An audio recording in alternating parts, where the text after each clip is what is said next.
일주일 주일 예배를 시작하겠습니다. 우리는 지금 한반도에서 가장 멋진 계절이라고 할 수 있는 가을의 중심을 지나고 있습니다. 이런 공간과 시간에 깃든 하나님의 창조 능력을 영혼 가득 안고 사는 사람들은 그 이외의 것에 의해 지배당하지 않습니다. 평화와 안식과 자유를 은총으로 받습니다. 비록 코로나19라는 재난을 겪고 있으나 하나님을 찬양할 이유가 우리에게 차고도 넘칩니다. 찬양하라 내 영혼아, 찬양하라 내 영혼아, 온 마음과 정성 다하여 주 찬양하라.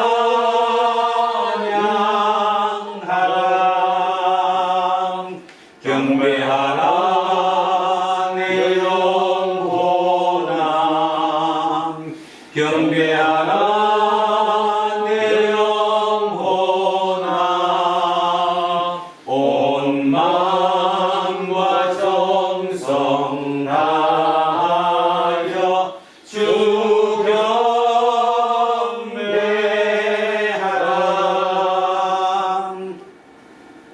하늘과 땅 그리고 온 우주를 말씀으로 창조하셨고 지금도 비밀스러운 방식으로 통치하시며 앞으로 고유한 권능으로 완성하실 하나님, 당신만이 우리 삶에서 유일하고 온전한 주님이시며 우리를 참된 생명으로 인도하는 전능자이십니다. 지금 우리는 그 하나님을 소리 높여 찬양합니다. 우리가 사는 이 세상이 아무리 거칠고 위선적이며 폭력적이라고 해도 하나님의 영광을 가릴 수 없습니다. 하나님이 결국에는 세상의 악을 굴복시키기 때문입니다. 그렇습니다. 우리는 이제 그럴듯해 보이지만 무능력한 것에는 마음을 두지 않고 하나님께만 집중한 채 살겠습니다.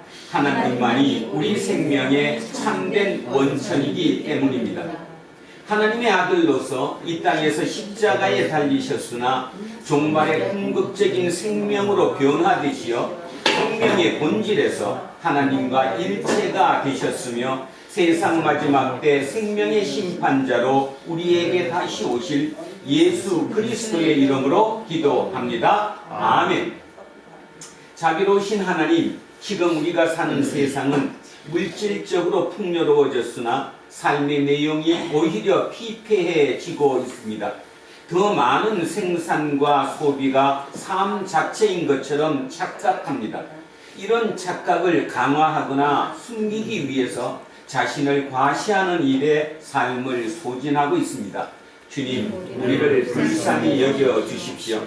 우리는 하나님의 능력을 몰라보기도 하고 오해하기도 하며 인간의 기준으로 판단할 때가 많습니다.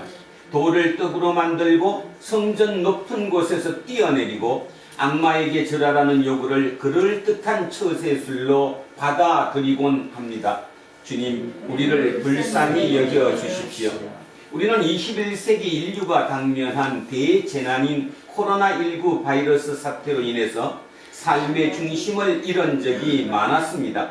한편으로 허둥대고 다른 한편으로 다른 일을 비난했습니다. 우리를 불쌍히 여겨 주십시오. 예수 그리스도의 이름으로 기도합니다. 아멘. 기도합니다.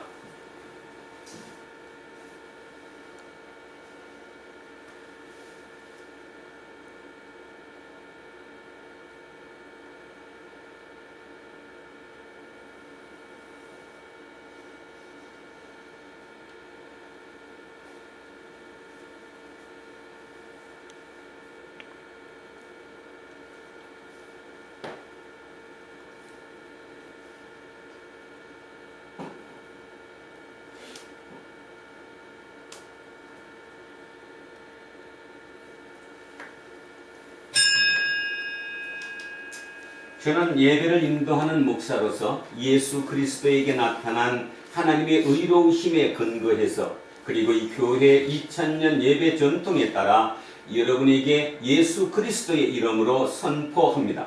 지금 여러분이 참회의 기도로 바친 모든 것들은 용서받았습니다. 기뻐하십시오. 그리고 이웃의 잘못도 같은 마음으로 용서하십시오. 아멘. 다 자리에 앉아 주십시오. 391장입니다.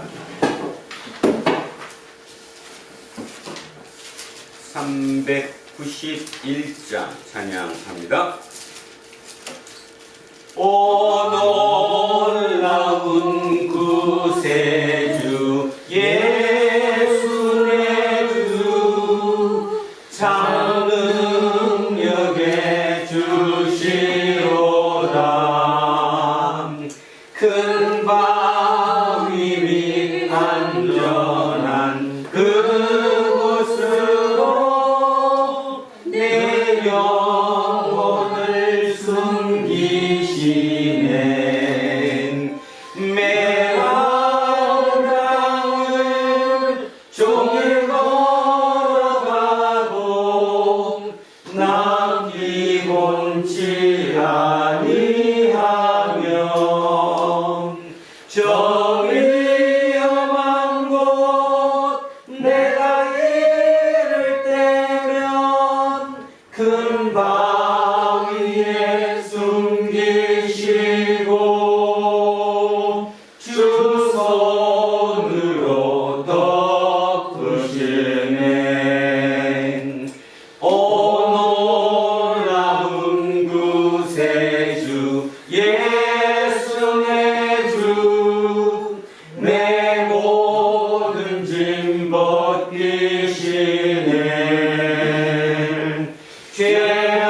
죄악에서 날 끌어 올리시며 또 나에게 힘 주시네. 메마른 땅을 종일 걸어가도 나 피곤치 아니하며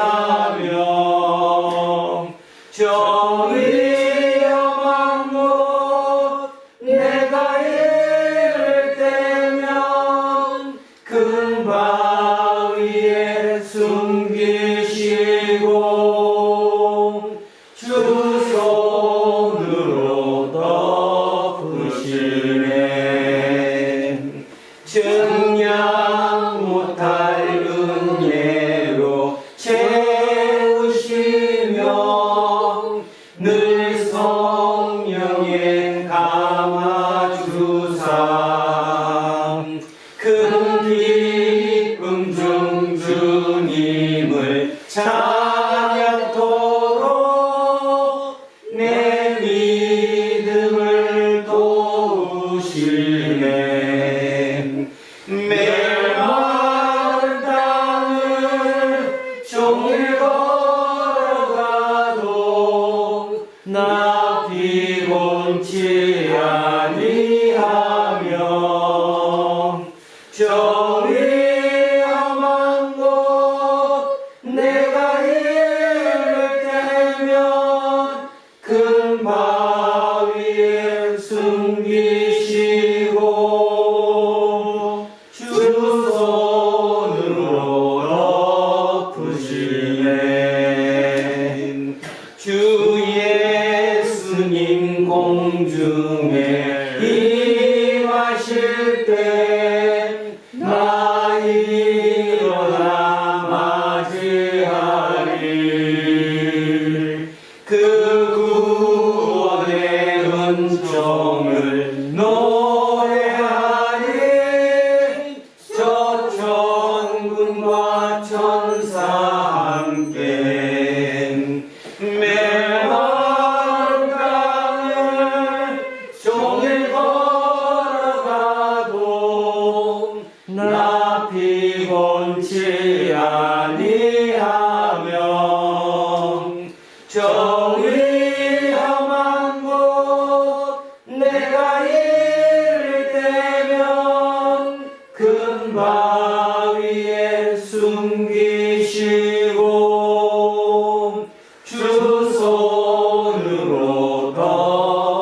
주시네.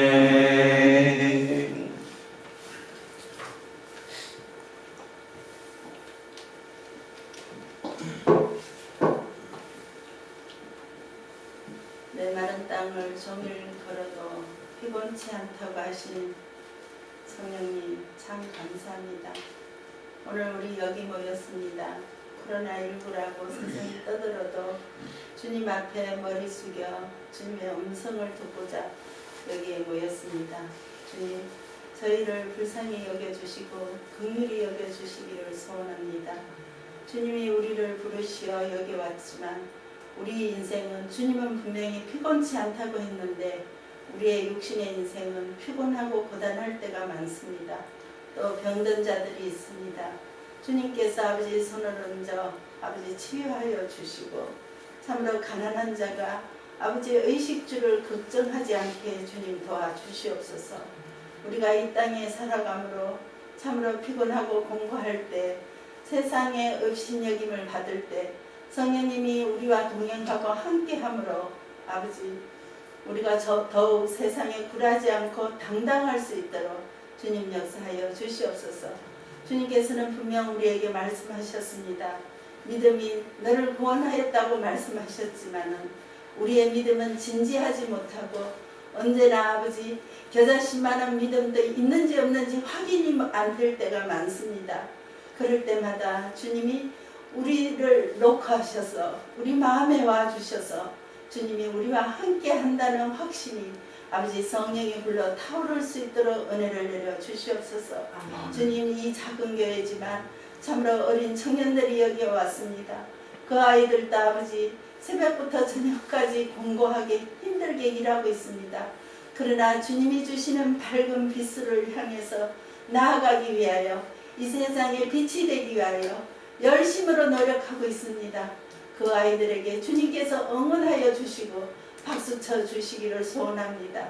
주님, 또 우리 청년이 아버지 국가의 부름을 받고 아버지 그 군대 의무를 하기 위해서 가는 청년도 있사옵나이다. 그 아들에게도 충성된 아들이라고 칭찬하셔서 군 복무를 잘 마치고 돌아올 수 있도록 역사하여 주시옵소서.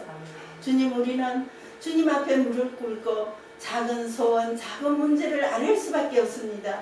이 세상에서는 우리의 아버지 편이 없습니다. 모두가 우리보다 기운센 자들입니다. 주님이 우리를 편들어 주지 않으면 우리는 의지할 곳이 없습니다. 우리에게 아버지 편이 되어 주시고 안아주시기를 소원합니다. 그리함으로 세상이 두렵지 않도록 주님 역사하여 주시옵소서.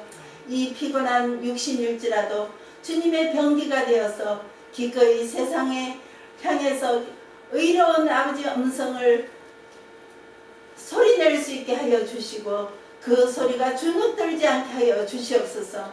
주님, 이 세상에 참으로 하나님이 그렇게 말씀하셨습니다. 거지 나사로가 아버지 천국 가는 것을 우리에게 보여주셨습니다.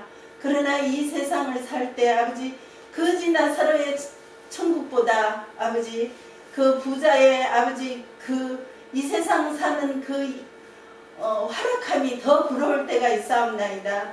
아버지, 우리 미래가 보이지 않고 깜깜할 때 주님이 저희 눈을 밝히 보이셔서 미래를 바라보고 천성을 향해 달려가는 우리를 아버지 세상에 어찌할 수 없도록 저희를 아버지 강한 의의 무기로 붙잡아 주시옵소서. 우리 목사님 날마다 아버지 주님의 의의 병기를 들고 세상을 향해서 확성기를 아버지 다른 줄 믿사옵나이다. 주님이 주신 사명으로 말미암아 아버지 부르짖고 외치는 줄 믿사옵나이다.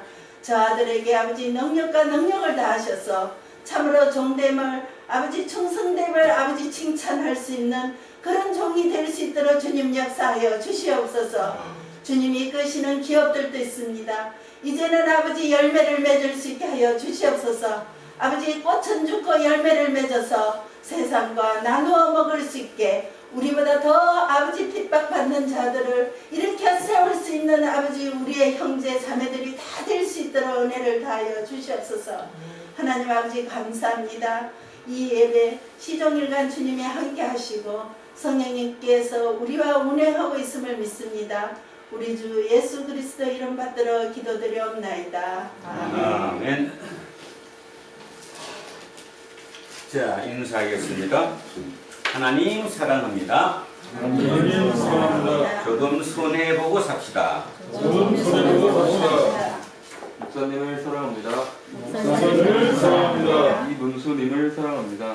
이문수님을 사랑합니다. 이으뜸님을 사랑합니다. 이어뜸님을 사랑합니다. 이영웅님을 사랑합니다. 이영웅님을 사랑합니다. 이영미님을 사랑합니다. 이영민님을 사랑합니다. 이양승님을 사랑합니다. 이양성님을 사랑합니다. 최남홍님을 사랑합니다. 최남홍님을 사랑합니다. 이연승님을 사랑합니다. 이연성님을 사랑합니다. 김남현님을 사랑합니다. 김남현님을 사랑합니다. 안병관님을 사랑합니다. 안병관님을 사랑합니다. 이정근님을 사랑합니다. 이정건님을 사랑합니다. 윤정숙님을 사랑합니다. 윤정숙님을 사랑합니다. 김재세님을 사랑합니다. 김재세님을 사랑합니다. 천요한님을 사랑합니다. 천요한님을 사랑합니다. 천요셉님을 사랑합니다. 천요셉님을 사랑합니다. 이한빈님을 사랑합니다. 이한빈님을 사랑합니다.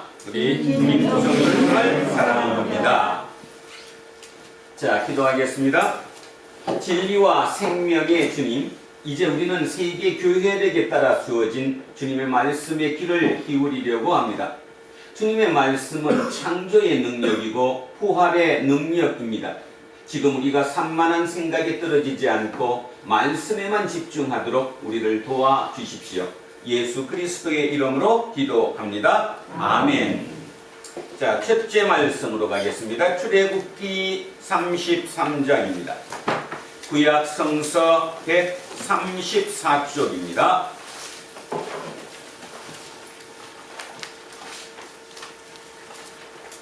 자, 구약 성서 134쪽, 출애굽기 33장 12절에서 23절까지 말씀입니다. 자, 찾으셨으면 한 목소리로 합독하십니다. 모세가 여호와께 아뢰되 보시옵소서, 주께서 내게 이 백성을 인도하여 올라가라 하시면서 나와 함께 보낼 자를 내게 지시하지 아니하시나이다. 주께서 전에 말씀하시기를 나는 이름으로도 너를 알고 너도 내 앞에 은총을 입었다 하셨사온즉 내가 참으로 주의 목전에 은총을 입었사오면 원하건대 주의 길을 내게 보이사 내게 주를 알리시고 나로 주의 목전에 은총을 입게 하시며 이 족속을 주의 백성으로 여기소서. 여호와께서 이르시되 내가 친히 가리라. 내가 너를 치게 하리라.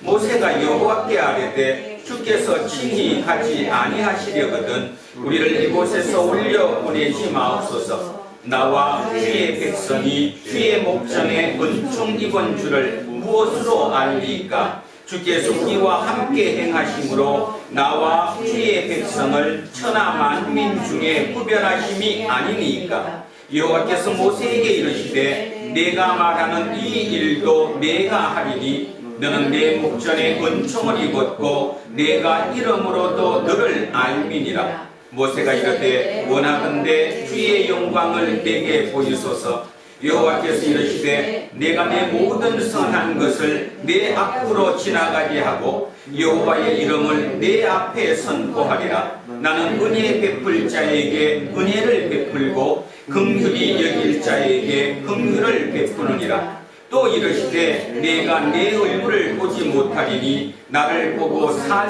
자가 없음이니라. 여호와께서 또 이르시기를 보라 내 곁에 한 장소가 있으니 너는 그 반석 위에 서라.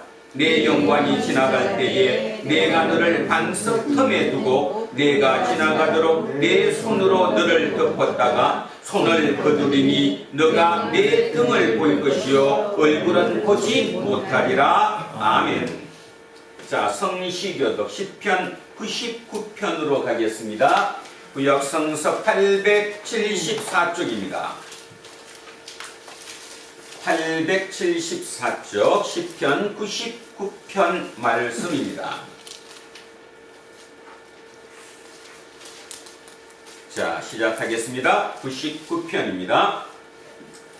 여호와께서 다스리시니 만민이 떨 것이요 여호와께서 그룹 사이에 좌정하시니 땅이 흔들릴 것이로다.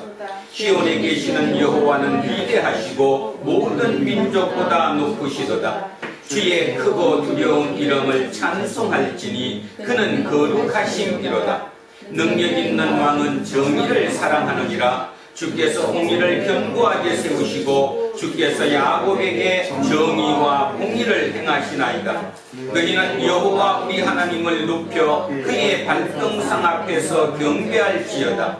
그는 거룩하시도다. 그의 제사장들 중에는 모세와 아론이 있고 그의 이름을 부르는 자들 중에는 사무엘이 있도다. 그들이 여호와께 간구하며 응답하셨도다. 여호와께서 푸른 기둥 가운데서 그들에게 말씀하시니 그들은 그가 그들에게 주신 증거와 하셨고 그들의 행한 대로 갚기는 하셨으나 그들을 용서하신 하나님이시니이다. 너희는 여호와 우리 하나님을 높이고 그 성산에서 예배할지어다. 여호와 우리 하나님은 거룩하심이로다. 아멘. 자, 둘째 말씀으로 갑니다. 데살로니가전서 1장입니다. 신약성서 329쪽입니다.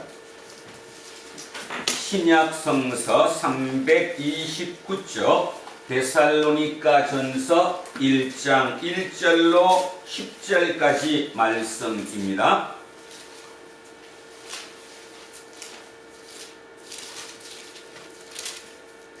자, 329쪽 데살로니가전서 1장입니다. 자, 시작합니다.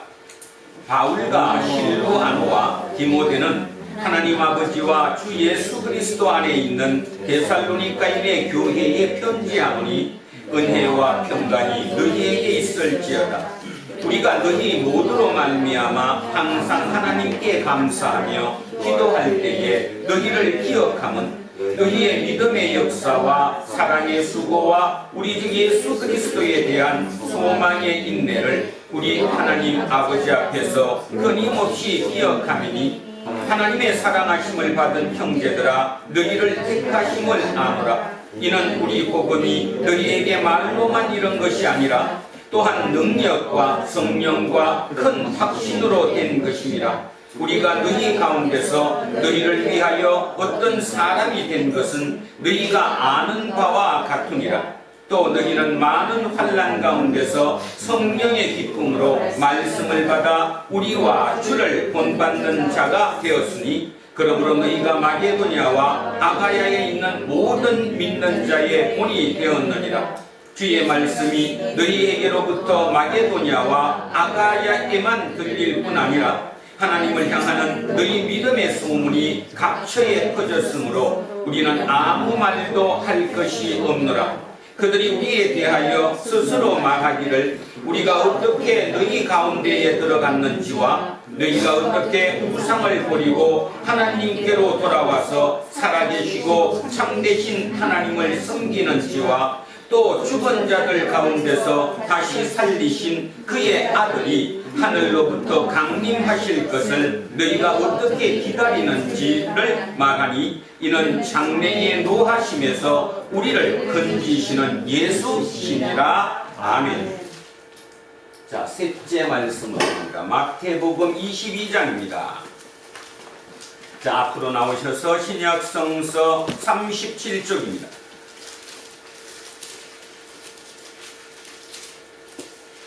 자, 22장 15절에서 22절까지 말씀입니다. 37쪽 마태복음 22장 15절에서 22절입니다. 시작합니다. 이에 바리새인들이 가서 어떻게 하면 예수를 말에 옳은 귀에 걸리게 할까 상의하고 자기 제자들을 헤롯 당원들과 함께 예수께 보내어 말하되 선생님이여 우리가 아노니 당신은 참되시고 진리로 하나님의 도를 가르치시며 아무도 꺼리는 일이 없으시니 이는 사람을 외모로 보지 아니하심이니이다. 그러면 당신의 생각에는 어떠한지 우리에게 이르소서. 가이사에게 세금을 바치는 것이 옳으니까 옳지 아니하니까 하니 예수께서 그들의 악함을 아시고 이르시되 외식하는 자들이 어찌하여 나를 시험하느냐 세금 낼 돈을 내게 보이라 하시니 데나리온 하나를 가져왔거늘 예수께서 말씀하시되 이 형상과 이 글이 누구의 것이냐 이르시되 가이사의 것이니이다.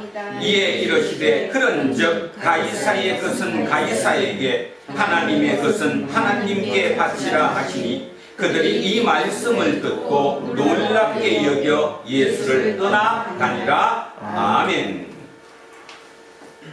자, 오늘 주신 말씀입니다. 누가복음 17장 20절에서 21절입니다. 자, 바로 하겠습니다. 20절입니다. 바리새인들이 하나님의 나라가 어느 때에 임하나이까 묻거늘 예수께서 대답하여 이르시되 하나님의 나라는 볼 수 있게 임하는 것이 아니요 또 여기 있다 저기 있다고도 못하리니 하나님의 나라는 너희 안에 있느니라. 아멘. 자, 오늘은 하나님의 나라 지금 나와 너 사이라는 제목으로 하나님의 말씀의 은혜를 나누고자 합니다. 휴고 뒤에 짧은 글을 하나 올렸습니다. 그 글을 읽으면서 자, 출발을 해보죠. 노새와 농부입니다. 천천히 한번 들어보십시오. 어느 농부에게 노새가 한 마리 있었습니다. 그런데 그 노새가 어쩌다 그만 마른 우물 속에 빠져버리고 말았습니다. 불쌍한 노새는 우물 아래쪽에서 벌써 몇 시간째 처량한 울음소리를 내고 있었습니다. 그러나 농부는 우물가를 조급하게 이리저리 배회할 뿐 노새를 구해낼 뾰족한 방법이 없었습니다. 다시 몇 시간이 흐른 후 고심하던 농부는 마침내 결단을 내렸습니다. 노새는 이미 많이 늙었고 그리고 우물도 조만간에 메울 필요가 있었지요. 그나마 정든 노새를 오래 고생시키지 말고 빨리 죽도록 도와주는 것이 상책이라는 생각이 들었습니다. 농부는 이웃 사람들을 불러 모아 사정을 이야기하고 함께 우물을 메울 것을 청했지요. 많은 사람들이 함께 삽을 들고 마른 우물 속으로 흙을 쏟아 부었기 시작했습니다. 우물 속의 노새는 상황이 어찌 돌아가는지 짐작이 갔습니다. 처음 흙이 떨어지자 노새는 공포에 질려 크게 울기 시작했습니다. 그러나 얼마 지나지 않아 울음소리도 젖어들고 노새는 안정을 찾아갔습니다.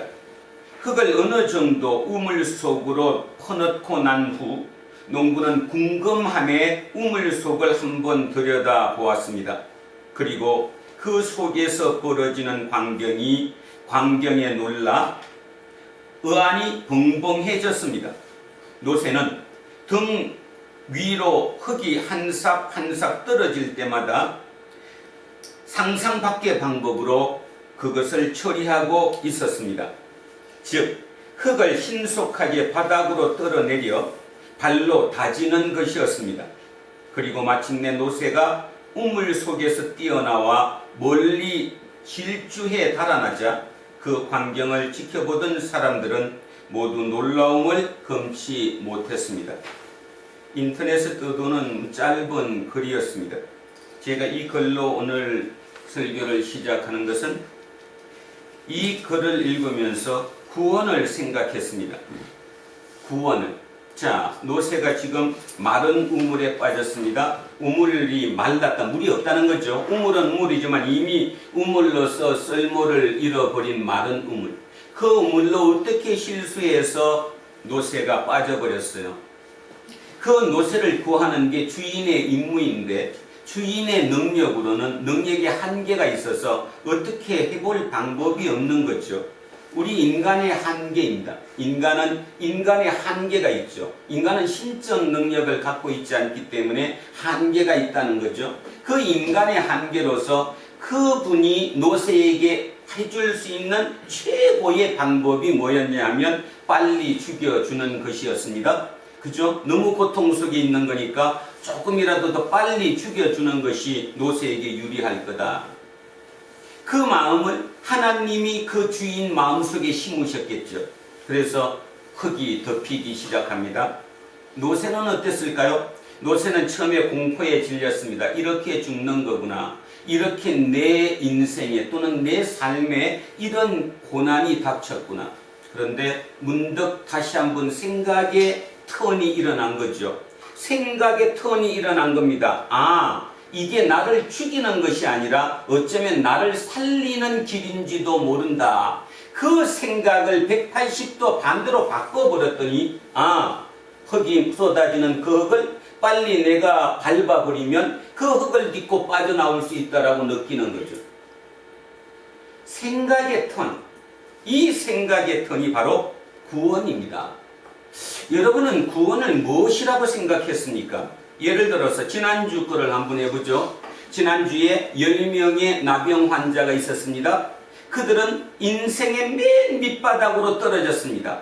신의 저주를 받았습니다. 그 당시 생각으로 나병은 하나님의 저주, 야훼 하나님이 나를 저주해서 그 병으로 떨어뜨리는 거예요. 그래서 공동체 안에서도 살 수 없어서 공동체 밖으로 쫓겨났습니다. 말 그대로 사람이 아니었던 거죠. 그렇게 10명이 있었는데 그 10명도 인간인지라 마음속에 항상 희망을 갖게 되죠. 소망을.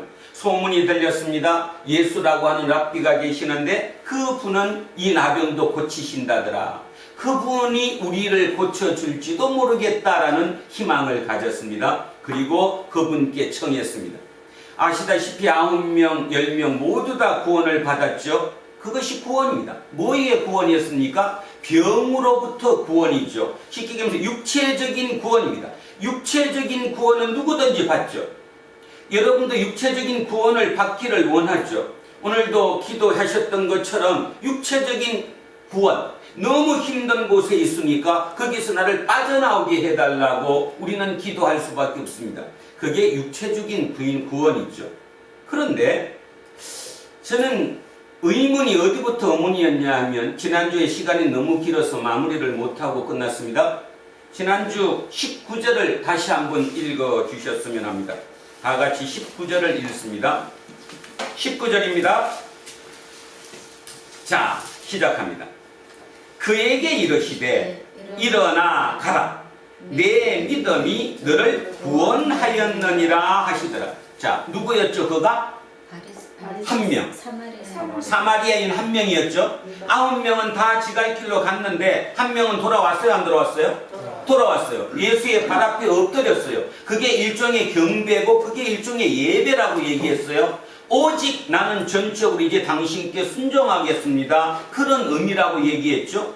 그 행위에 예수님이 이렇게 말씀하셨어요. 일어나 가라. 내 믿음이 너를 구원하였다. 그러면 그럼 9명은 구원 안 받았어요? 여러분 9명은 구원 받았어요? 안 받았어요? 받았어요. 어떤 구원? 병이 끝나니까 육체적인 구원을 받았어요. 그러면 이 구원은 뭐예요? 이 구원 영혼이 구원된 거죠. 그러면 두 번째 질문합니다. 영혼 구원이 뭘로 일어났어요? 감사. 어떻게? 9명은 영혼 구원이 없다고 만약에 한다면 이 한 명이 지금 주님이 너는 내 믿음으로 구원을 받았다 했을 때 이 한 명이 받은 그 구원이 영혼의 구원, 영의 구원이라고 한다면 어떻게, 무엇 때문에 일어났냐고요 지금? 주됨을 어? 호기심. 뭔가 이렇게 느낌이 달라. 아니 세상 삶에 대한 것보다 생각의 턴으로 일어난 거잖아요. 생각의 턴으로. 생각이 바뀌었잖아요. 그럼 여러분은 이렇게 얘기합니다. 그건 뭐 생각 바꾸는 건 누구든지 하지 않을까? 아니, 못해요. 생각 바꾸기가 실은 가장 어려워요. 육체 바꾸기는 왜 이렇게 쉬워요? 저 남현이 같은 경우는 한 석 달만 가서 이렇게 막 트레이닝 하면 몸이 막 끝내주게 이렇게 멋있는 몸을 만들 수 있어요. 다시 얘기하지만 육체적인 몸 만드는 거는 진짜 쉽습니다. 상대적으로. 그런데 생각을 바꾸는 거는 그 불가능하다고 봐야죠. 어렵습니다. 여러분, 예수님께서 제일 첫 마디 하신 게 뭐였죠?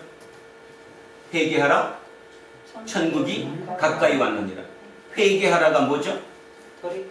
뭐를 돌이켜요? 생각을 돌이켜요.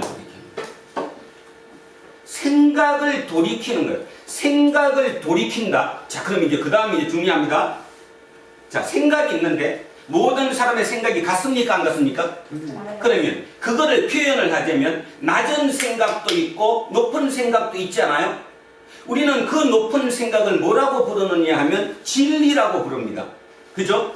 인간이 가장 높은 생각을 우리는 진리라고 불러요. 그러면 우리 일반적으로 우리는 뭐 개나 고양이보다는 조금 좀 나요. 이만큼 정도는 생각이 낮다 이 말입니다. 그렇다 할지라도 우리의 생각, 우리의 의식은 낮은 존재입니다. 동물 중에서는 약간 높을지 몰라도 전체로 따지면 굉장히 낮은 수준이죠. 이 낮은 수준의 의식을 높은 수준의 의식으로 옮겨가는 것. 그게 뭘까요?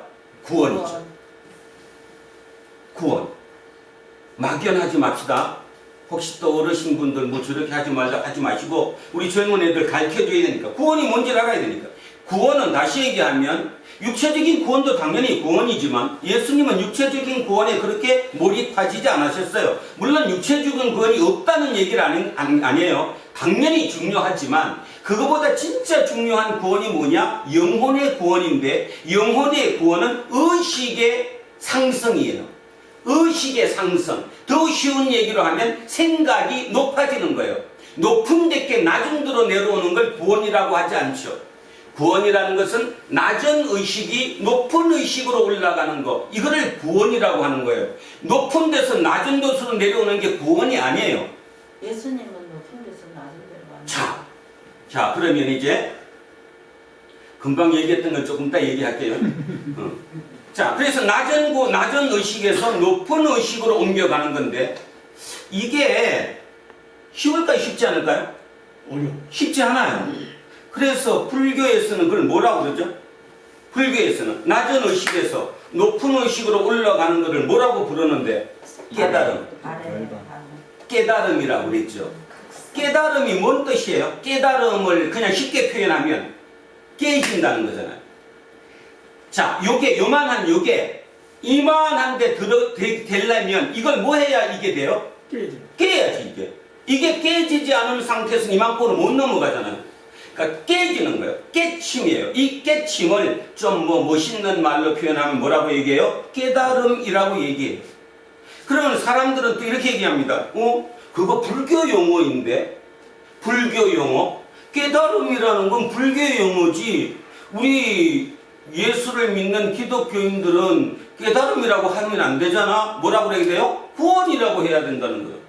오늘 이런 얘기도 처음 듣죠?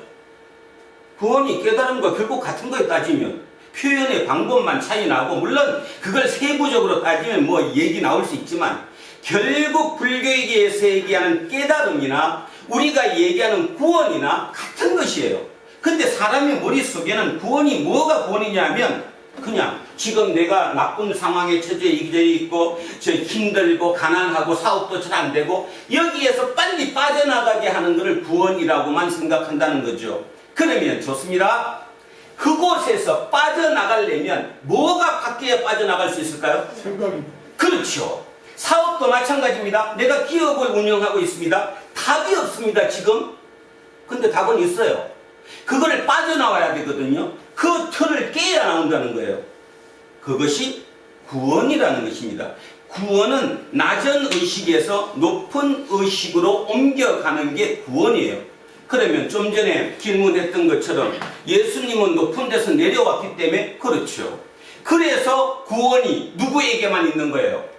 예수님에게만 있는 거예요. 그분이 실존적으로 보여줬기 때문에. 우리는 하나님을 몰라요.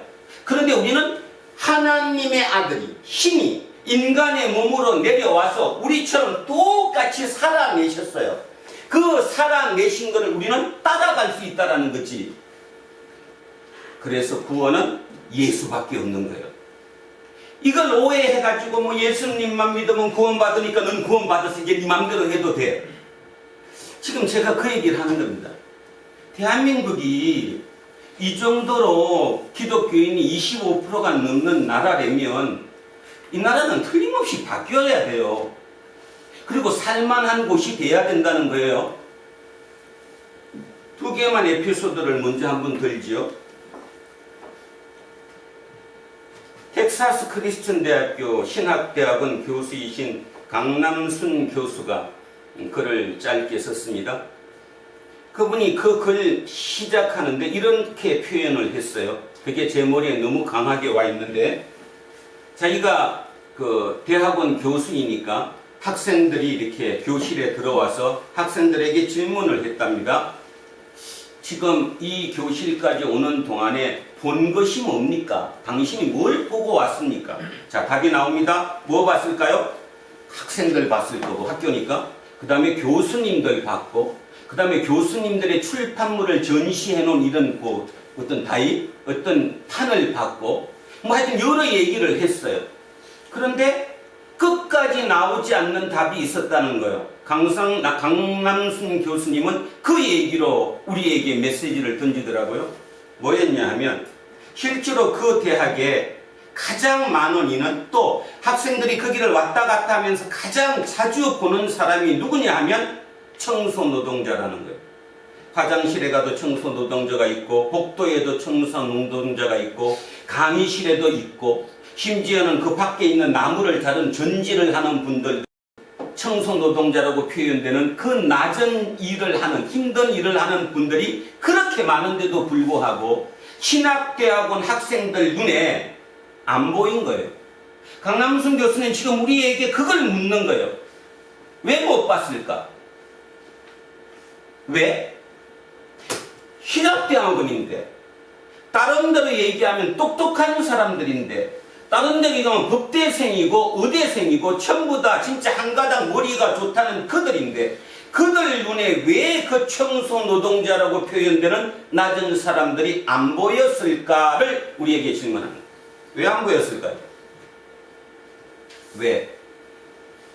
우리는 지금 저를 비롯한 여기 장로님도 마찬가지고 어느 누구도 예외 없이 안 보입니다. 왜 안 보이죠? 세상은 우리에게 딱 하나만 요구해요. 뭐죠? 능력을 가지고 빨리 공부해서 실력을 쌓아서 스펙을 쌓아서 앞으로 나가라. 그것이 이 세상의 진리예요. 지금 그것이 세상의 진리이다가 보니까 뭐 나부터도 우리 애들한테도 그래 빨리빨리 실력을 쌓아서 실력하고 뭐를 따고 해갖고 나가라고만 가르치지 옆을 둘러보라고 가르치지 않아요. 그리고 우리 눈에 이미 그들은 뭐예요? 열등한 사람이에요. 왜 그거를 해요? 실력이 없으니까 그거 한 거지. 말 그대로잖아요. 트럼프가 지금 보여주는 게 그거잖아요.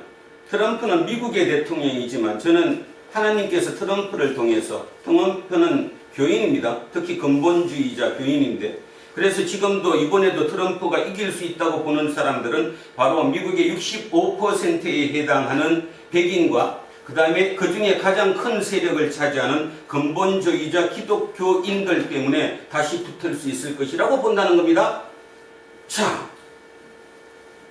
그 트럼프가 지금 하고 있는 게 뭐예요? only 미국을 다시 한번 살리자는 거잖아요. 옛날로 다시 한번 돌아가자는 거잖아요. 그러니까 그 눈에는 나머지 그 별 볼 일 없는 사람은 아무것도 안 보이는 거예요. 미국으로 따지면 누구예요? 유색인종, 뭐 아시안인이라든가 히스패닉이라든가 이런 거지. 약자들은 전혀 눈에 보이지 않죠. 신경도 안 쓰잖아요.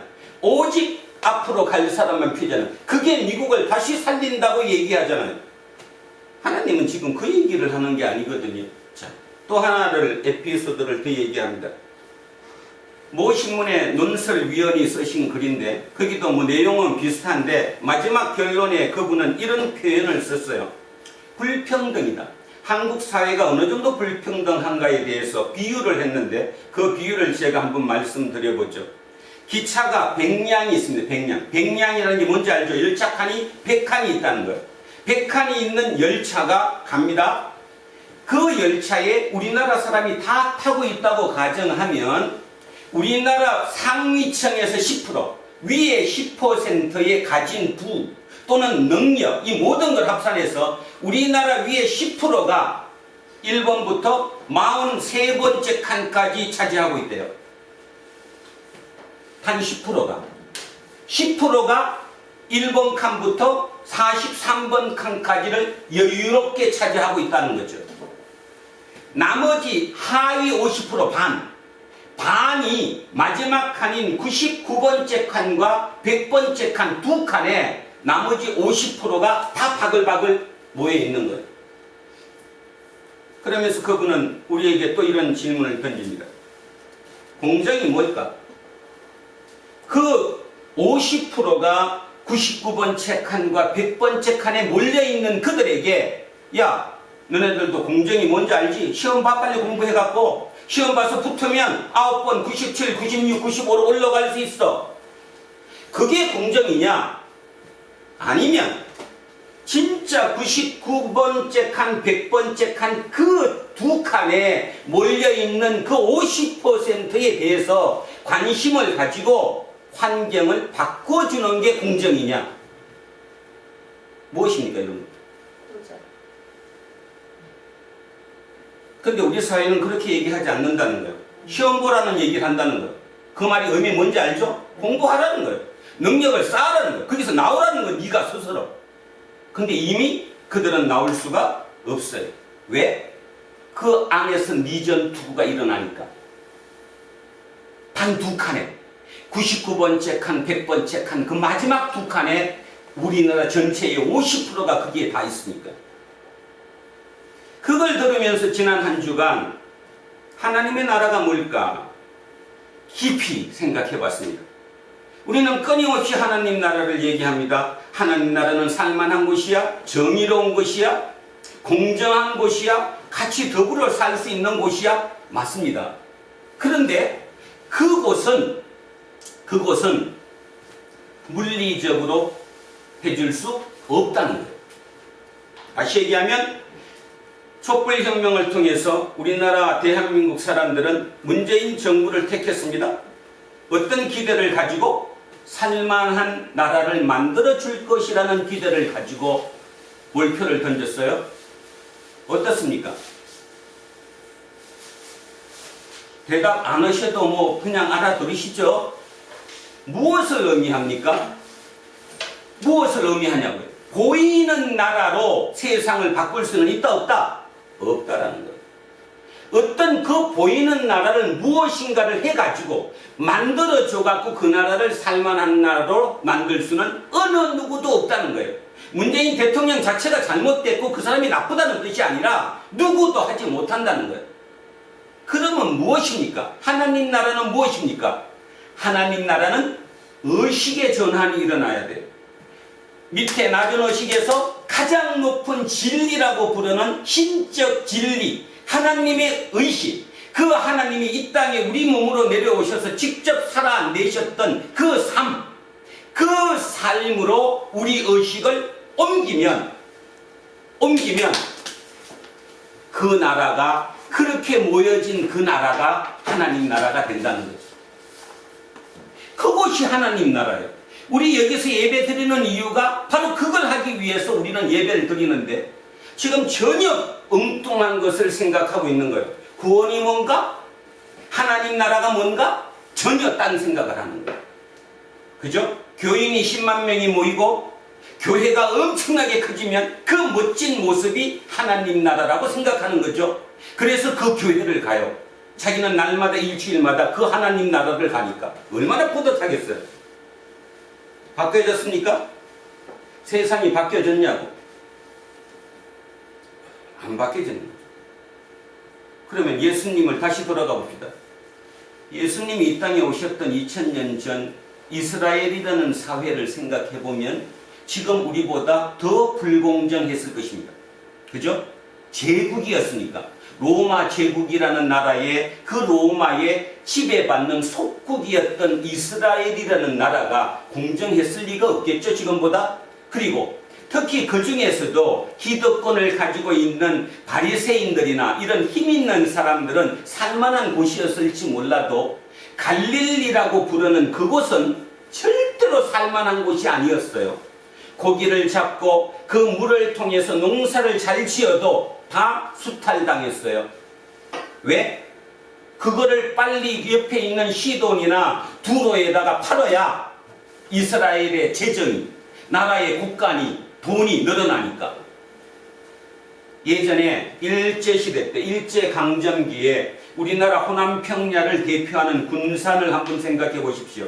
여러분 역사 시간에 배웠던 것처럼 군산은 곡창지대였습니다. 호남평야. 거기서 그렇게 만들어진 그 쌀을 실제로 다 어디로 가지고 갔어요? 일본으로 수탈당했죠. 뭐 물론 수출했다고는 표현을 하지만 겉으로는 결국 뺏긴 거죠. 그러면 호남 사람들, 군산 사람들, 전라도 사람들 뭐 먹고 살았죠? 콩 먹고 살았어요. 왜? 자기가 콩농사를 짓지 않았는데, 나는 벼농사를 지었는데 내가 지었음에도 내가 그걸 못 먹고 살았죠? 콩 먹고 살았다니까. 2000년 전에 갈릴리도 똑같은 곳이었다는 것입니다. 그렇게 갈릴리 바다라고 부를 정도로 큰 호수에서 물고기, 고기를 잡고 어업을 하고, 그 다음에 그 물이 좋아가지고 농업이 상대적으로 이스라엘 내에서는 가장 잘 되었던 그곳에서 만들어낸 그 식량을 다 수출하고 자기들은 먹고 살기가 어려웠다는 거예요. 그곳에 예수님이 오셨다는 거죠. 그리고 선포한 게 하나님의 나라예요. 자, 여러겠죠? 지금 여러분이 꿈꾸듯이 그때 그 당시에 사람들 수도 그 예수님을 통해서 그 꿈을 꾸었을 겁니다. 어떤 꿈? 다윗의 왕국이 다시 시작되는 꿈. 다윗의 왕국, 이스라엘 역사상 가장 번창했었던 시절, 조공을 주는 나라가 아니라 조공을 받았던 나라, 나라의 크기도 가장 컸던 그곳, 그 영화를 다시 한번 메시아가 오셔서 우리나라를 만들어 줄 것이라고 믿었죠. 그게 그때까지의 그냥 진리였어요. 당연한 바램이었고, 그것 때문에 그냥 날마다 기도하면서 살았어요. 언젠가는 주시겠지. 그런데 예수님은 지금 오늘 전혀 엉뚱한 소리를 하고 계시잖아요. 엉뚱한 소리를. 그 하나님 나라를 줘야 되는데 예수님이 주겠다는 하나님 나라는 그 나라가 아닌 거예요. 지금 그걸 대한민국 기독교인들이 전혀 깨닫지 못한다면 우리 또한 그 당시에 유대인들이나 하나 차이가 없다라는 거죠. 중요한 것은 목소리가 그들이 더 세다는 거죠. 바리새인들이 목소리가 더 세고 또 똑똑하고 사회에 지배하고 있는 이 형성하고 있는 힘도 더 세고. 예수님은 뭐라고 얘기했어요? 그들하고 같이 맞짱 떠서 싸워갖고 뺏으라고 얘기했습니까? 아니면 진짜 너 마음속에 하나님 나라를 사다 구원받으라고 얘기했습니까? 구원. 자, 그래서 구원을 뭔지 알아들어야 돼요. 정리합니다. 구원은 낮은 의식에서 높은 의식으로 가는 거예요. 불교에서 얘기하는 깨달음이에요. 근데 단지 차이점이 있다면 불교에서는 스스로 깨달아서 여기까지 올라간다고 얘기하지만 제가 보건대는 불가능해요. 인간의 한계가 있잖아. 아까 아까 우리 예 들었던 그 노새 주인처럼 자기가 생각할 수 있는 한계가 정해져 있으니까 인간이 자기의 깨달은 노력만으로 신의 진리에 도달한다는 건 제가 볼 땐 불가능하다고 판단됩니다. 그러면 왜 기독교는 예수가 구원일까? 예수가 위에서 가장 높은 진리에 있는 그 의식을 가진 그분이 이 땅에 우리의 몸으로 내려오셔서 이 땅에서 우리와 똑같이 살아내신 그 모습, 그 길을 우리는 따라가면 구원에 이른다는 거죠. 그것이 구원이라는 거예요. 그래서 여러분 어저께 화나셨습니까? 성질 팍팍 났습니까? 뭔가 세상이 나를 도와주지 않는 것 같고 뭔가 이상했습니까? 어떻게 빠져나오십니까?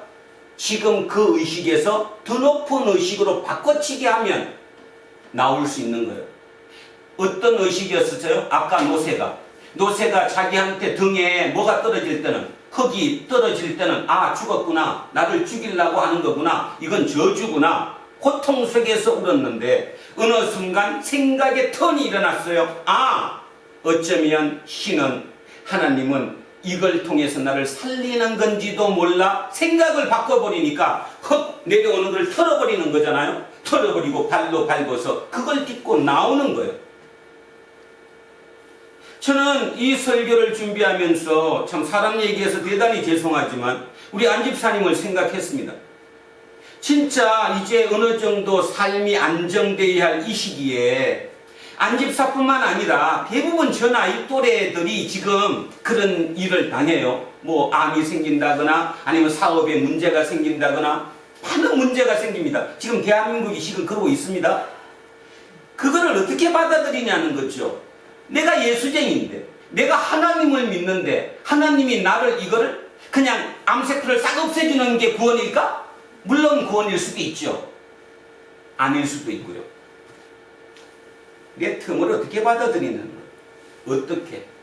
내가 얼마나 구원이 안 되면 구원자이신 나를 만드신 하느님께서 거기에서 나를 끄집어내기 위해서 나를 지금 깨트리는 거잖아요. 깨트림을 아픔으로만 느끼면 죽음이지만 그 깨트림을 새로운 깨달음으로 느끼면 그게 구원인 거예요. 구원인 거. 자, 아까 10명의 나병 환자로 다시 한번 가겠습니다. 10명의 나병 환자입니다. 그 중에 사마리아의 나병 환자 그 한 명은 그 나병에 걸려있는 그 동안에도 하나님을 생각했습니다. 신을 생각했겠죠. 이게 뭐지? 왜 내가 저주를 받았지? 이유가 뭐지? 우리 신약식으로 얘기하면 그럼에도 불구하고 그분은 신이 나를 도울 것이라는 마음을 가졌었기 때문에, 요만큼이라도 가졌기 때문에 그런 일이 벌어졌을 때 다시 와서 굽힐 수 있었던 거예요. 전혀 그동안에 나머지 9명과 똑같이 저주하고 맞아 우리는 팔자가 이 모양이야 나는 이런 식으로 있었다면 그냥 단순한 기쁨으로 끝날 일이었지 와서 고개 숙일 일은 전혀 아니라는 거예요. 그래서 9명은 구원받지 못한 거죠. 나머지 1명은 구원받았어요. 그러면 이 구원의 내용이 뭐냐? 구원의 내용이 뭘까요? 영생이에요. 영생은 두 가지 의미가 있습니다. 통상 이렇게 좀 국어 실력이 좋다고 생각하면 영생을 이렇게 생각할 수 있습니다. 아, 영원한 생명. 그런데 실은 성경을 깊이 보면 영원한 생명도 맞긴 맞아요. 내가 이후에 구원을 받는 거니까. 그러나 진짜 우리가 이 땅에 사는 동안, 이 생에 사는 동안의 영생이 뭐냐? 질적으로 더 높은 생명이에요. 질적으로 높은 생명. 내 생명이 있는데 이 생명이 지금의 내 차원하고는 틀린 더 높은 의식을 가진 생명으로 바뀐 거예요. 이게 영생이에요. 그래서 구원은 영생이에요. 구원을 받았다는 말은 내 생명이 새로운 차원으로 올라갔다는 거예요. 그게 영생이라는 거죠. 그것이 구원이라는 거죠. 그렇다면 말입니다. 진짜 내가 구원을 받았는가 안 받았는가 날마다 훈련해야 돼요. 날마다 훈련해야 된다니까요. 그리고 결론을 오늘 말씀드리면 왜 하나님 나라 설명하는데 구원을 얘기했느냐? 하나님 나라는 구원받은 사람들이 모여서 이루어내는 나라예요. 그게 하나님 나라예요. 자, 봅시다. 구원이 낮은 단계에서 높은 단계로 옮겨가는 게 구원이라고 했어요. 그러면 그 높은 단계가 가장 높은 창조주이신 하나님이에요. 우리 기독교로 따지면 하나님의 진리 단계까지 내 의식을 높이는 거예요.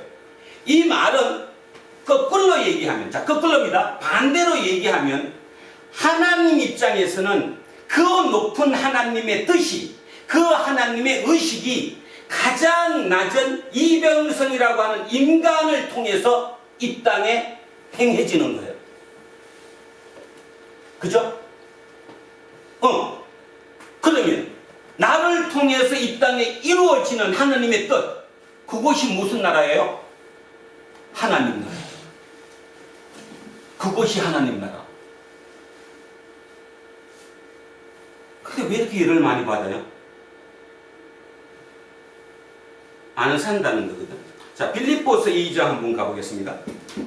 빌립보서 2장 12절.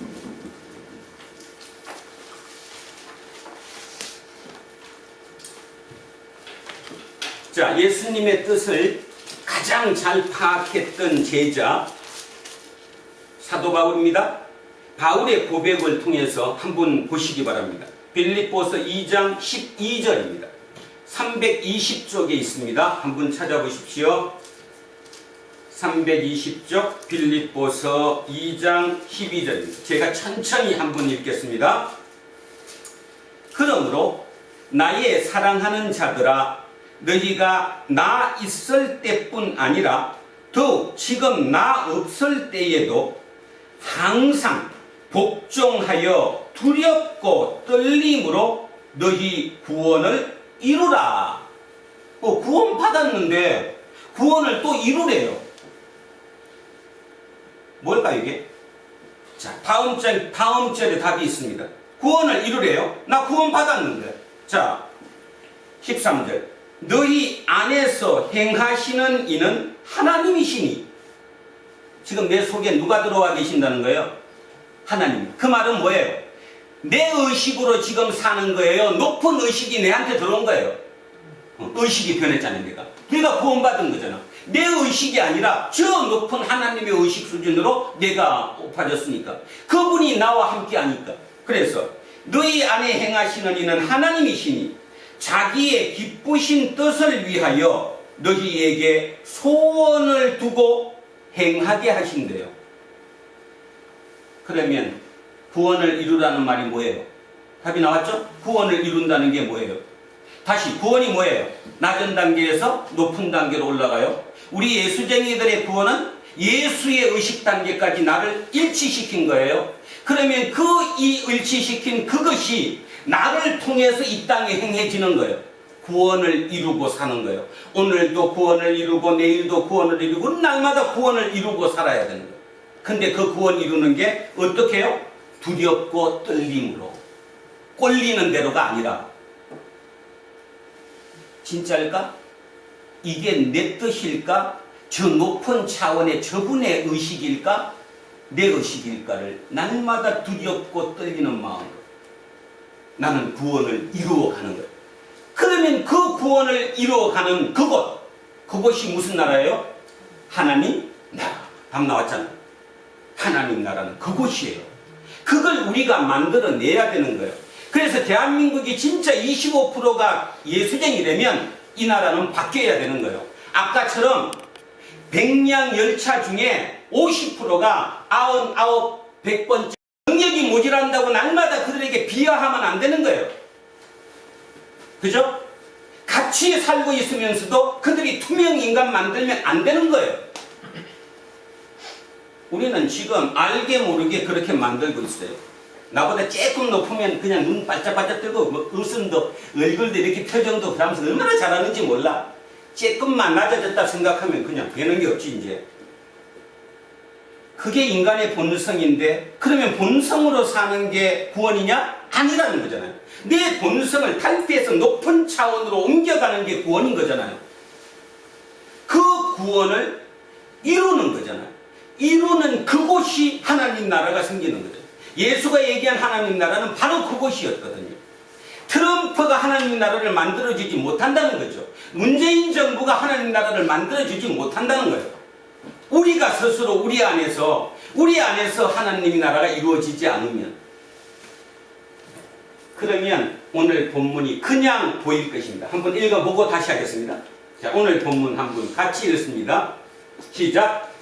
바리새인들이 하나님의 나라가 어느 때에 임하나이까 묻거늘 예수께서 대답하여 이르시되 하나님의 나라는 볼 수 있게 임하는 것이 아니요 또 여기 있다 저기 있다고도 못하리니 하나님의 나라는 너희 안에 있느니라. 이제 보이십니까? 너희 안에 있느니라. 이 안을 영어로 두 개로 영어 성경마다 나눠져 있습니다. 한쪽에는 이 안이 within, 진짜 내 안입니다. 또 한쪽은 among, 나와 너 사이에. 그러면 저는 두 개가 다 맞다고 생각합니다. 내가 진짜 구원을 받았습니까? 그러면 내 속에 내 의식의 차원이 하나님의 진리 수준까지 높아졌어요. 우리는 그걸 받아들인 거니까. 예수의 삶을 내가 받아들인 거니까. 그래서 내 차원이 높아진 그 차원 그대로 행하고 살면 그것이 하나님 나라죠. 또 나도 그렇고 만약에 종인이도 그러면 종인이와 나 사이의 모든 관계도 하나님 나라가 이루어지는 거죠. 우리는 지금 그것이 하나님 나라인데 하나님 나라를 착각해서 잘못 찾고 있는 거예요. 하나님 나라 뜻이 지금 오해되고 있는 거예요. 그래서 그 나라를 간대요. 하나님 나라 가기 위해서 14만 4천 명이 더 가야 된대요. 그래서 젊은 친구들이 그냥 글로 몰려 들어간 거예요. 그 14만 4천 명에 내가 들어가려고. 도대체 이런 미친 일이 어디 있습니까? 걔들은 부모도 이제 필요 없어요. 부모는 못 갖고 나는 갔거든. 나는 14만 4천 명에 들어갔고 부모는 못 들어갔거든. 그게 신천지잖아. 그게 교리잖아. 여러분도 그런 거 보면서 저 사람은 이단이야? 아니, 생각 잘 해보십시오. 우리 속에 우리 스스로에게도 이단이 얼마나 많은가. 공평하질 않아요. 하나님이 그러신 분일까요? 하나님은 다시 얘기합니다. 예수께서 2000년 전 갈릴리에 오셔서 그 빈자들에게 하나님의 나라를 선포했어요. 하나님의 나라 선포의 앞절이 뭐냐 하면 회개하라. 하나님 나라가 가까이 왔다. 그냥 하나님 나라를 주시면 되지 왜 못 줬을까요? 우리는 자유의지를 가지고 있기 때문에 하나님이 내 머리 뚜껑을 열고 직접 넣어주실 수는 없는 거거든. 그거를 가장 정확하게 하고 있는 것이 바로 탕자의 비유 아니에요?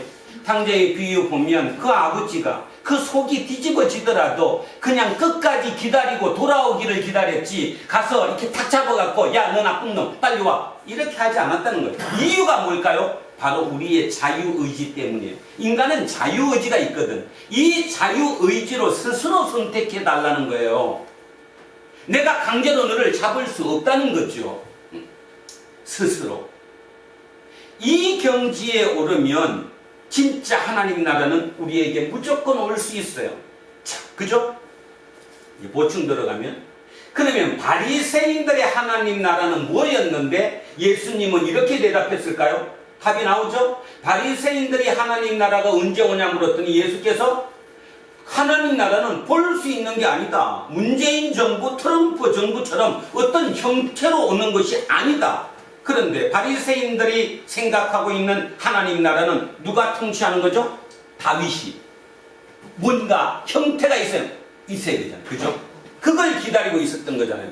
하나님은 아니라는 거예요. 하나님 나라는 그런 곳이 아니라는 거예요. 니들이 지금 착각하고 있다라는 거예요. 여기서 제가 한마디만 더 드립니다. 오랫동안 신앙생활을 하시고 오랫동안 성경을 읽으시면서 당연히 했다고 믿는 그것이 혹여 당연히 아닐 수 있다는 생각을 열고 들으셔야 된다는 것입니다. 예수님은 다시 얘기하면 이 얘기를 들어보면 예수님이 하나님 나라의 정의를 바꿨어요? 안 바꿨어요? 예수님이 지금 하나님 나라의 정의를 바꿨어요? 안 바꿨어요? 바꿨어요. 구약의 하나님 나라는 이런 나라가 아니에요. 구약의 하나님 나라는 말 그대로 다윗의 나라예요. 멋있는 어떤 형태. 그 고대인들은 그 생각을 가졌어요. 근데 시간이 흘렀어요. 예수님은 새롭게 해석했잖아요. 지금도 마찬가지라는 거죠. 지금도 이미 이 성경은 2000년 전의 기록이에요. 이것을 지금 2020년 시대에 맞게 해석할 수 있는 것, 그것을 거부 없이 여러분이 받아들일 수 있어야 된다는 거예요.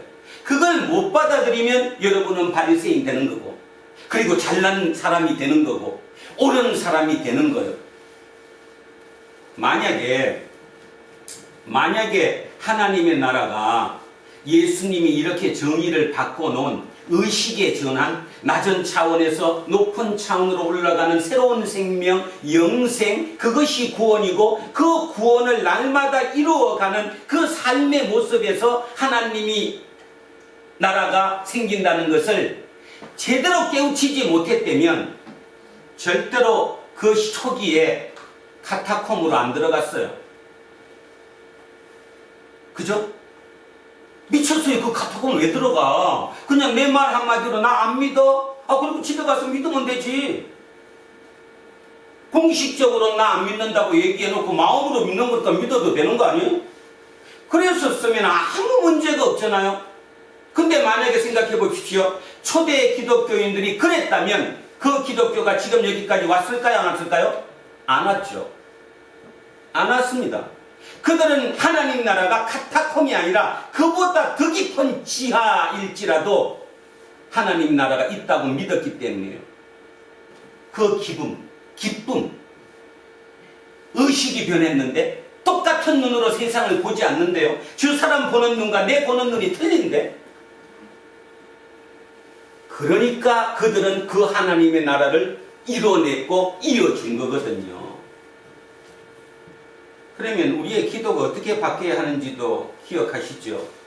그리고 이 말처럼 이 사도 바울이 얘기했던 것처럼 날마다의 두렵고 떨림이 있어야 돼요. 특히 기업을 하시는 분들, 교육을 하시는 분들, 일을 하는 어느 누구도 예외 없이 오늘 내가 하는 이 일이, 이 사업이, 내가 지금 머리 굴리는 이 머리 굴림이 하나님의 의식으로 하는 것인가 아니면 순간적인 내 이익으로 하는 것인가? 그래놓고 순간적으로 내 이익으로 다 찾아놓고 일요일날 주일 성수한다고 와가지고 하나님 죄송합니다. 그랬더니 사해준대. 그것도 다음 주 가서 또 딴짓 계속해. 이렇게 삶과 신앙이 완전히 두 갈래로 갈라져 버린 2020년 대한민국을 보는 거예요. 이거를 어떻게 쟤들한테 물려주겠냐고. 여러분 자식인데 진짜 물려주고 싶어요, 여러분은? 그 하나님 나라, 그 예수쟁이를 얘들한테 물려주고 싶으냐고. 내가 그렇게 몰라서 그랬다 하면 지금부터는 바뀌어야죠. 적어도 우리 자식들은 그런 거 안 믿어요. 이제 바뀐 거를 진짜를 알려줘야지. 그래야 쟤들을 구원할 수 있지. 너 교회 나가지 않으면 구원 못 받아. 교회 나가야 돼. 강제적으로 끌고 온다고 그게 구원이 되겠냐고요? 안 되지. 의식의 차원이라는 겁니다. 오늘 깊이 한번 생각해 보시고, 저도 마찬가지고 여러분도 마찬가지고 지금 내가 처한 처지, 또 내가 하루하루 살아가는 그 모든 삶 통에 진짜 하나님의 나라를 내가 이루고 있는가? 하나님 나라를 이룬다는 말은 구원을 이룬다는 말이다. 과연 내가 구원을 이루고 있는가? 구원을 이룬다면 내가 열받을 필요가 있을까? 없죠. 그렇잖아요. 차원이 높으면. 여러분 생각해 보세요. 예를 들어서 우리 오늘 있는데 저 누구지? 정준이. 정준이가 만약에 하루 동안에 보고 들으면서 열받는 거를 여러분이 보면 어떻게 봐요? 이거 참 웃잖아요. 왜 웃어요? 차원이 걔보다 높으니까. 높으니까 웃잖아요. 걔는 그게 진짜 심각한 건데 내가 볼 땐 그게 심각한 게 전혀 아니잖아요. 그냥 그게 구원이에요. 내 삶의 구원은. 그래서 구원받은 자, 그걸 깨닫고 나니까 사도 바울이 절절해졌어요. 날마다 기뻐할 수 있고요, 날마다 감사할 수 있고요, 진짜 구원이 있다면, 그리고 그 생명은 진짜 영생이에요. 질적으로 다른 생명이에요. 그러니까 새로운 피조물이라고 얘기하는 거예요. 그런데 새로운 피조물은커녕 더 부패된 생명이에요. 부패된 생명. 더 나빠지고 있는 거예요. 이걸 어떻게 해야 되냐 이런 말이죠. 자, 좀 전에 얘기했던 결론을 이렇게 맺습니다. 구원이라는 정의, 영생이라는 정의, 하나님의 나라라는 정의를 정확하게 우리는 깨달아야 된다. 그거를 잘못 깨닫고 우리 식으로, 우리 사는 삶의 세상적인 방식으로 그거를 해석하는 순간 우리는 알게 모르게 나는 진짜 열심히 잘하고 있는데도 불구하고 세상에 해악을 끼치고 있는 것이다. 돌아와야 된다. 그거다. 그래서 예수님께서 이 땅에 오셔서 회개하라, 천국이 가까이 있다 한 그 이유를 우리는 절절히 알아들어야 된다. 회개하는 방법 외에, 내 생각의 의식을 바꾸는 것 외에 단 하나도 바꿀 수가 없다. 여러 가지 방법이 있는데 이런 것입니다. 사람이 자기 틀에 갇혀서 살죠. 뭐 누구든 마찬가지입니다. 그래서 그들은 자기 틀에 갇힌 그 생각을 말로 표현해서 내뱉죠. 그 내뱉는 말을 듣고 우리는 쇼크를 받기도 해요. 근데 그 정작 말을 하는 당사자들, 뭐 지금 많잖아요. 586 세대라고 부르는 민주화 세대부터 시작해서 의사들 시작해서 판사, 검사들 시작해서 이 땅에 인텔리라고 얘기하고 이 땅에 사회 지도층이라고 얘기하는 그런 모든 사람들의 말 한마디 한마디를 이렇게 들어보면 어떻게 저렇게 생각할 수 있지 할 정도로 이미 우리는 너무나 왜곡된 세상을 살고 있는 거예요. 그 이유가 아까 강남순 교수가 얘기했던 것처럼 능력 위주로 삶을 살기 때문에 능력에서 뒤떨어지는 사람에 대해서는 신경 쓰지 않는다. 그것이고, 그런 사회가 가다가 보니까 아까 한 신문사의 논설위원이 얘기했던 것처럼 대한민국 사회는 이미 10%가, 상위 10%가 첫 번째 칸부터 43번째 칸까지를 여유롭게 차지하고 잘 살고 있고, 나머지 50%가 마지막 두 칸, 99칸과 100번째 칸에 살고 있는 그 열차가 되었다는 것입니다. 근데 여러분, 조금 더 가면 어떻게 될까요? 만약에 그 90권, 100번째 그 칸에 탄 사람들이 50%가 아니라 다시 10%가 글로 더 들어가서 거기가 60%가 된다면 어떨까요? 여러분 어떻게 될 것 같습니까? 밀란이 일어나죠. 새로운 세상이 열린다는 겁니다. 강압적인, 강제적인 방법에 의해서. 요즘 이제 11.6이 가까우니까 박정희 대통령 그 죽음에 대해서 특히 김재규에 대해서 새로운 평가를 지금 많이 하고 있더라고요. 그 중에 가장 제 마음에 와닿았던 게 김재규라는 사람이 10월 16일, 그러니까 12.6이 일어나기 열흘 전 10월 16일 대통령의 명령으로 부산과 마산, 그때 부마 항쟁이 일어났잖아요. 그곳을 직접 본인이 갔대요. 그러니까 대통령 명령으로. 김재규가 10월 16일 날 부마 항쟁을 파악한 것은 뭐냐 하면, 이거 진짜 밀란이구나. 어떤 소수의 계층, 그때는 그렇게 생각했거든요. 김영삼이라는 민주화 운동을 하는 사람이 거제도 출신이니까 그 때문에 그 일이 있을 것이라고 판단을 했는데, 김재규가 판단한 그 판단은 아니더라는 거예요. 삶 자체가 너무 피폐해졌고 문제가 생기다 보니까 그들이 진짜 밀란이 일어난 거예요. 그래서 박정희 대통령한테 보고를 그렇게 했대요. 이거 그냥 힘으로 막을 일이 아닙니다. 진짜 밀란입니다. 그랬더니 박정희 대통령이 웃었대잖아요. 그 정도는 나 다 막을 수 있어. 옆에 있던 차지철을 비롯한 다른 사람들은 막을 수 있다. 군대 동원하면 막는다. 그걸 읽으면서 제가 그 생각했습니다. 물론 김재규라는 사람은 죽어버렸지만 어쨌든 어떤 이유든 간에 열흘이라는 그 짧은 시간 동에 그 누군가의 머릿속에 생각이 텀이 일어난 거예요. 그 하나로 이 나라가 완벽하게 바뀌었어요. 민주화가 됐잖아요. 물론 고통은 그 속에 많이 있었지만 다시 이 나라가 진짜 이 지구별에서는 민주화와 산업화를 동시에 이룬 유일한 나라라고 칭송받는 나라가 됐다, 이런 뜻입니다. 지금 저는 위험하다고 생각합니다. 특히 이 코로나19를 통해서 지금 이 모든 부분에 문제가 굉장히 심각하다고 생각합니다. 그런데요, 저는 오늘 앞에 읽었던 이 말, 이 노새를 살리고자 하는 하나님의 뜻, 인간의 머리로는 가장 좋은 방법으로 노새를 죽이는 게, 빨리 죽여주는 게 노새를 위하는 길이라고 생각했던 그 인간의 머리를 뛰어넘는 하나님의 생각, 살리는 길, 저는 그게 코로나라고 생각합니다. 코로나를 주신 이유는 우리를 살리기 위해서. 근데 좋은 방법이 아니죠. 살리려면 밧줄이라도 하나 주던가 뭔가 멋있는 걸 줘갖고 빨리 타고 올라와 이렇게 하면 좋은데 그 방법이 안 된다는 거예요. 너 스스로 네 생각을 바꿔서 거기서 나오라는 거예요. 근데 우리는 그 기도를 안 해요. 빨리 헬리콥터 불러가지고 나부터 빨리 태워주세요. 응? 줄 내려갖고 그 기도만 하고 있으니까 의식이 내가 바뀌지 않는 한 나는 구원이 어렵다라는 거죠. 구원. 예수께서 구원. 절절히 하죠.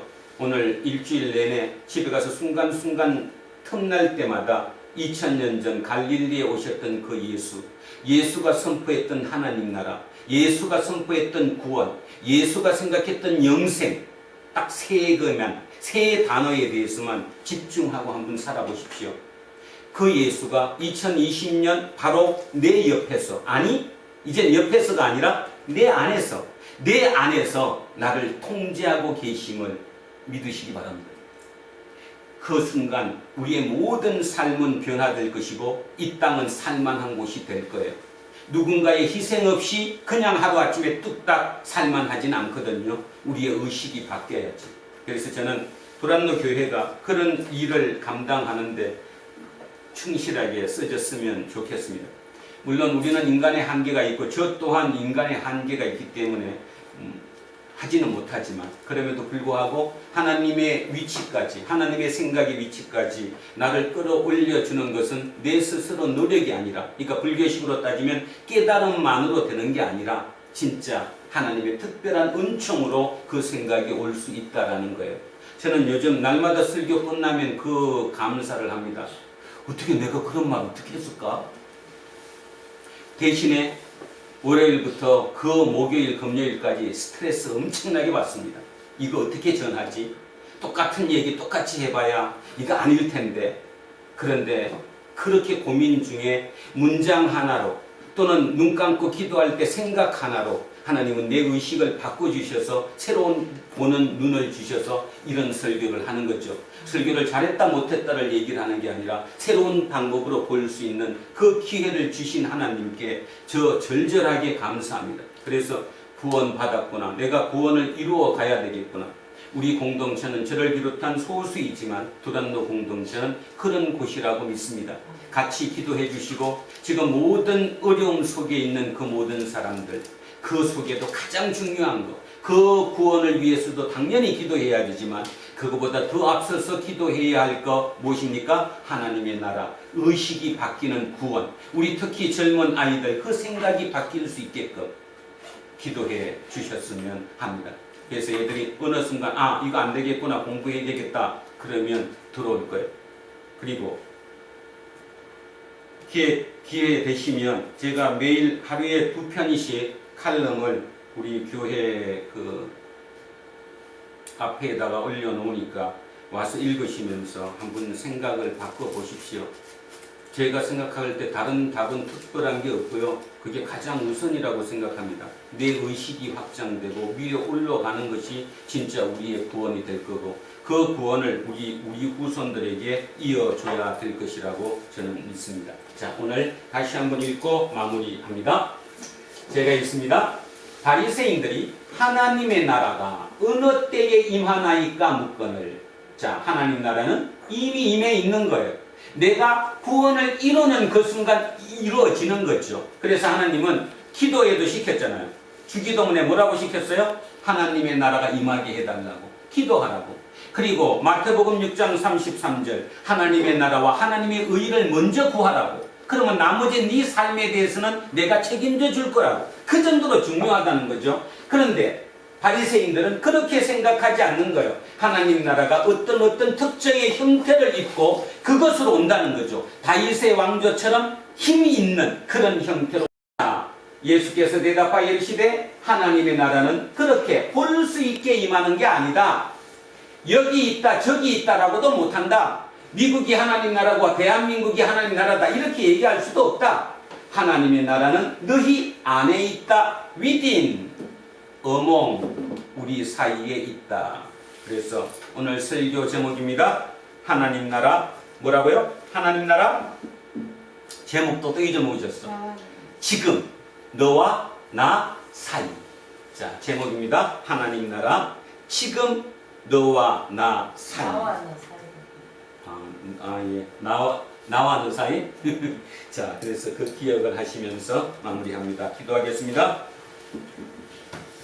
하나님, 오늘 주님께서 우리에게 하나님 나라에 대해서 말씀해 주셨습니다. 하나님의 나라는 살만한 세상인 거죠.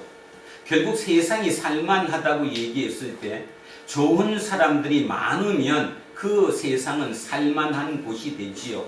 근데 지금 세계는 자본주의 논리는, 또 세상의 논리는 오직 능력 위주입니다. 시험을 봐서 점수 1점이라도 높은 사람이 앞으로 올라갈 수 있는 구조죠. 그리고 그게 당연하다고 생각합니다. 그런데요, 진짜 가만히 생각해 보면 전교 1등하는 그 애가 과연 자기 능력만으로 1등을 하는 것일까? 아니면 주변에 많은 사람과 어울려 살아가는 그 도움 속에서 그렇게 하는 것일까? 우리는 많은 생각을 가져야 될 것 같습니다. 그래서 주님은 우리에게 공동체를 요구하십니다. 공동체, 내 모든 삶이 내 하나의 삶으로 끝나는 것이 아니라 그 공동체를 이루어 가고 있다라는 거죠. 그래서 그 하나님의 나라는 구원을 이루는 곳, 그러니까 구원받은 자들이 살아내는 그 삶을 통해 하나님 나라가 이 땅에 온다고 믿습니다. 지금 전 세계는 불공정에 모두 이상해 여기고 있습니다. 불공정이 판을 치고 있습니다. 이렇게 나가던 인류가 멸망한다는 학자들도 있습니다. 그 많은 가중에 우리 스스로 우리의 생각을 바꿀 수 있도록 우리의 이 낮은 의식을 저 높은 신적 진리로까지 옮겨질 수 있도록 그 신이 인간이 되어 이 땅에 오셨던 예수 그리스도의 생각으로까지 옮겨질 수 있도록, 아니 그 예수 그리스도가 내 안에 항상 함께 계시며 나를 인도할 수 있도록 우리의 마음을 열고 그 삶을 살아갈 수 있도록 우리를 축복해 주시옵소서. 우리 이곳에 두란노 공동체를 세우신 목표, 또 그 목적이 무슨 일인지 알겠습니다. 내가 하나님의 뜻을 내 몸을 통해 행할 수 있다는 그 말이 역설적으로 구원이라는 사실, 그것이 하나님의 나라라는 것을 온전히 깨닫게 해주셔서 참으로 감사합니다. 이제 남은 모든 시간 이 땅의 삶 동안 그 일을 위해서 열심으로 살아내기로 소원하고 다짐하는 우리 모두이기를 소망합니다. 하나님 감사합니다. 고맙습니다. 거룩하신 우리 주 예수 그리스도 이름으로 기도합니다. 아멘. 자, 자리에서 일어서십시오. 사도신경으로 신앙 고백 드리겠습니다. 나는 전능하신 아버지 하나님 천지의 창조주를 믿습니다. 나는 그의 유일하신 아들 우리 주 예수 그리스도를 믿습니다. 그는 성령으로 잉태되어 동정녀 마리아에게 생하시고 본디오 빌라도에게 고난을 받아 십자가에 못 박혀 죽으시고 장사된 지 3일 만에 죽은 자 가운데서 다시 살아나셨으며 하늘에 오르시어 전능하신 아버지 하나님 우편에 앉아 계시다가 거기로부터 살아있는 자와 죽은 자를 심판하러 오십니다. 나는 성령을 믿으며 거룩한 공교회와 성도의 교제와 죄를 용서하는 것과 몸의 부활과 영생을 믿습니다. 아멘. 내게 있는 모든 것을 아낌없이 드리네. 사랑하고 의지하며 주만 따라 살리라. 주께 드리네. 주께 드리네. 사랑하는 구주 앞에 모두 드리네. 사랑하는 주님께 모두 드립니다. 오늘도 이 예물에 우리의 온 마음을 담아 드립니다. 특히 하나님의 나라, 영생, 구원, 새롭게 깨달은 그 깨달음, 그 구원의 삶을 온전히 하나님께 다시 올려드립니다. 하나님, 우리를 통해 당신의 뜻이 이 땅에 이루어지게 하옵소서. 날마다 떨리는 마음으로, 두려운 마음으로 구원을 이루어 나가겠습니다. 그 마음까지 주님 기뻐 받아 주시옵소서. 감사드리며 거룩하신 우리 주 예수 그리스도 이름으로 기도합니다. 아멘. 우리는 세상이 읽고 있는 성경이다. 우리는 세상이 원하는 신앙 고백이다. 우리는 세상이 관심 갖는 설교다. 하늘에 계신 우리 아버지, 아버지의 이름을 거룩하게 하시며 아버지의 나라가 오게 하시며 아버지의 뜻이 하늘에서와 같이 땅에서도 이루어지게 하소서. 오늘 우리에게 필요한 양식을 주시고 우리가 우리에게 잘못한 사람을 용서하여 준 것 같이 우리 죄를 용서하여 주시고 우리를 시험에 빠지지 않게 하시고 악에서 구하소서. 나라와 권능과 영광이 영원히 아버지의 것입니다. 아멘. 오늘 주신 말씀에 새 힘 얻어서 세상으로 나가서 살아갈 때엔 나 혼자 힘으로 늘 부족하오니 주여 나를 도우사 승리하게 하소서. 아멘. 이제 창조절 7째 주일 공동 예배가 끝났습니다. 똑같은 강물에 발을 2번 담글 수 없다는 말처럼 오늘 2020년 10월 18일의 이 예배는 우리 일생에서 단 한 번뿐인 예배였습니다. 이제 각자 일상으로 돌아가서 하나님의 나라를 이루는 예수쟁이로 살아가십시오.